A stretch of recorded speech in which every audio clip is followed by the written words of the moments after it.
It seems today that all you see is violence, politics, and brain rot on TV. But where are those realistic trains we used to rely on? Well, don't worry, Thomas is back.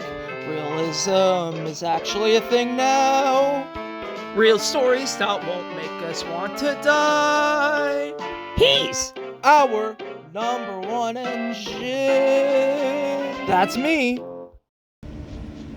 Thomas was now back on his branch line, because after James's little joke, it seemed that Thomas would be back on his branch line, whilst James was doing the work. Thomas and Bertie were always a guaranteed connection.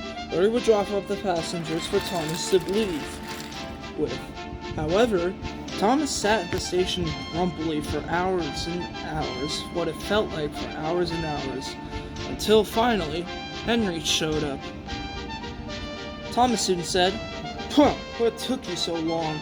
"It's the points," said Henry. "They've been damaged ever since you and James had that stupid wreck. Now we have to wait even longer to get into the yards now." "Silly points. I would just run right through them." "Well, technically you actually did." "Doesn't matter. You just gotta make sure you better catch up next time. I have a guaranteed connection, you know."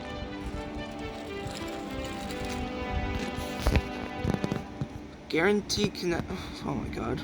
As Henry rolled away himself. However, sleep was the thing that was going to ruin Thomas's guaranteed connection today, as he had woken up late one morning.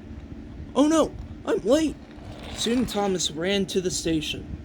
The passengers were already grumbling on the platform by the time Thomas arrived. However, Thomas looked to his side. Bertie wasn't there. Thomas couldn't question where Bertie was, as the passengers would basically be on a riot if they hadn't left soon. Thomas was soon coupled up and rolled away. Always loved rolling on his branch line. His two faithful coaches, Annie and Clarabelle, also loved it too. However, Thomas soon saw something ahead. It was Bertie with a slew of people. They were ready to go to Thomas's next station. However, luckily, since Thomas was late, he had found Bertie. "I found you, Bertie." "Jeez, what happened to you?" "My engine overheated, and now I'm stuck here. Could you help me?" "Yes, Bertie, but you'll have to wait until I get to the next station for a truck." "All right," said Bertie as Thomas rolled away. While Thomas had to do the rest of his jobs, Butch the breakdown truck later got Bertie and picked him up and took him to the bus depot. However, when Thomas rode back to Farquhar, he finally saw Bertie again after his repairs. If it wasn't for you being late, Thomas, I wouldn't have been saved. I would have been stranded there for hours with those grumbling passengers."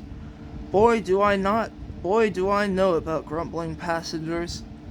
I guess you could say I was better late than never. Soon Thomas rolled away. Wait, what does that mean?